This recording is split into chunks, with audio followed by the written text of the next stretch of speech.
Hi guys, welcome back to another video.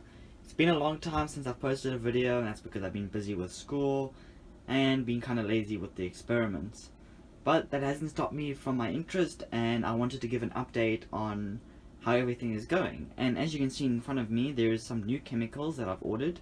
Also new equipment. As you can see, I got a scale, a proper scale this time, so I don't have to use that crap kitchen scale I have. But yeah, at least I have that I love, because I can actually do some stoichiometry and some more precise chemistry at least.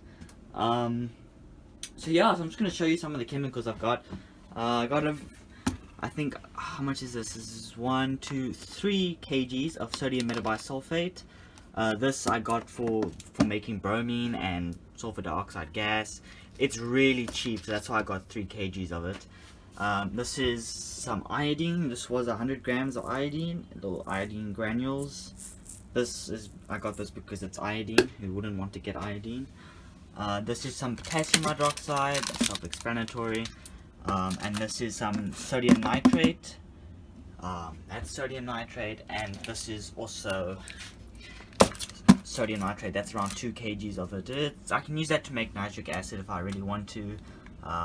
Or just, some flammable rocket fuel, or just mess around with it. It's a nice source of oxygen. This is 2 kgs of sodium benzoate. This is I might use to make some benzene in the future.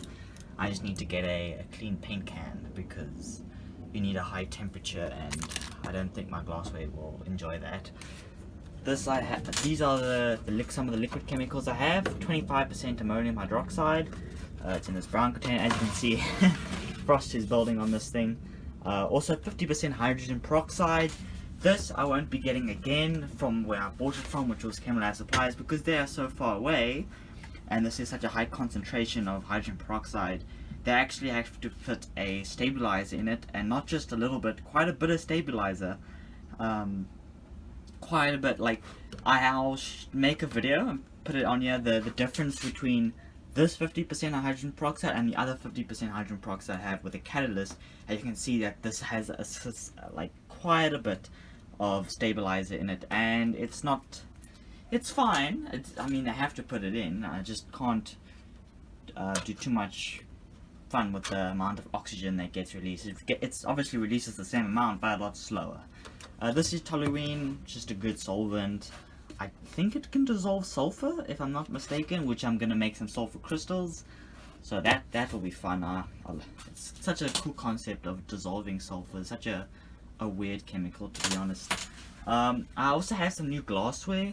If you've watched my previous video on the nitric acid, I had a dimeth condenser. I'll show you that now.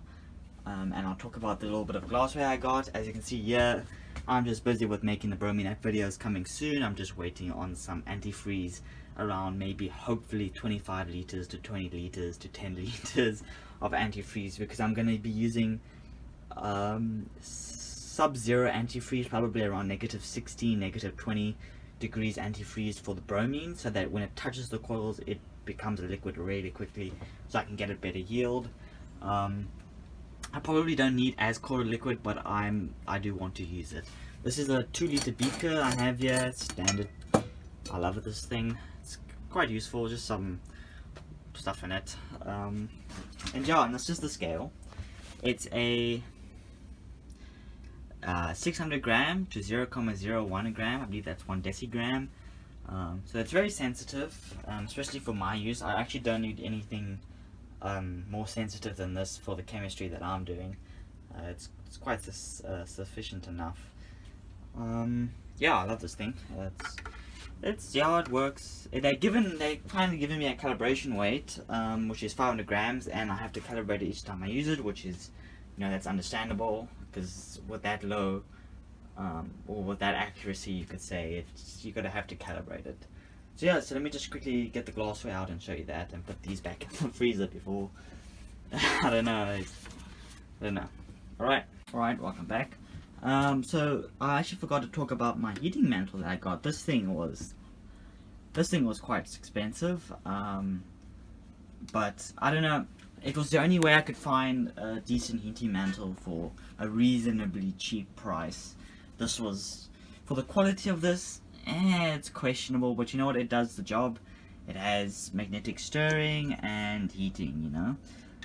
It's got a power switch and you got a on switch for the heating mantle, but this is always on.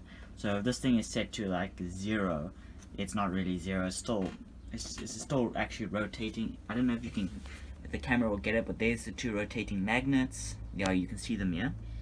And if I turn it on and I turn the stirring on, you'll start to see it move. There you go. And that's how they get these magnetic stir bars to stir. So if I put it there it stirs. If I turn it off, it obviously turns off. Now, talking about the stir bars, the company sells acrylic coated stir bars, which is absolutely garbage because it cannot handle any solvents. It just kind of sucks. So what I've done is I've actually wrapped the stir bar in Teflon tape, and with my bromine test, it seems to survive that at least. I'm not going to test it with solvents because that's, I don't really want to in case it does actually get past the Teflon tape, which it might. Okay, so onto the glassware. Here's all the glassware I've gotten. Just a 500 milliliter 2-neck round bottom flask, this thing, this, and this I actually got for free. Not sure what I can use with it. It's a bit of an odd piece of glassware, but I'm sure I'll find a use for it. Here's the Vigrex fractional column. It's 400 millimeters. It's quite big. I've used this already to concentrate ethanol. It works, of course. This is the Dimmoth condenser. There's the coils. A little drip piece there. And this is also what I'm going to be using with the bromine experiments, as well as the fractional column. You'll see, in the bromine video I'll explain the setup. It's a bit different to a simple distillation because I want to make it, I just feel like this is a way to improve making the bromine, or collecting it at least. So yeah, so that's actually most of the update. That's all it really is. Some experiments that I'm going to be doing in the future is definitely the ammonia triiodine experiment. That's probably going to be a quick little video.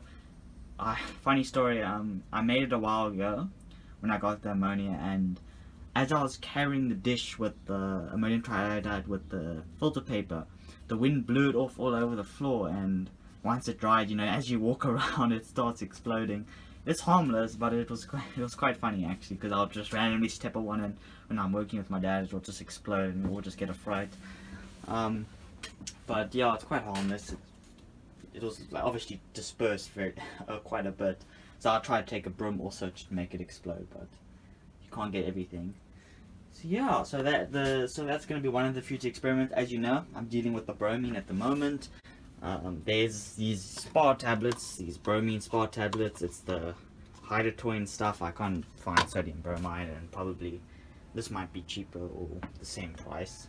I'm currently crushing it down into a powder here. And yeah, I'm going to use about 1 kilo.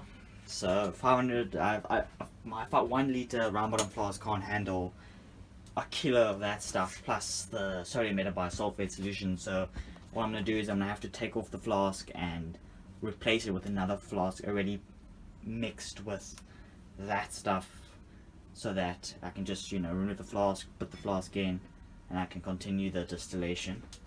And yeah, I've also gotten a lot, 20 odd test tubes in there. Just a bunch of chemicals. Also got from, they wanted us to order for school. It's got phenolphthalein in here, which is quite fun, but we had to use this once. And yeah, luckily I didn't have to pay for the equipment because I already have all the equipment, so it was quite cheap. It was like not bad price, to be honest, but you get not a lot of chemicals and so forth.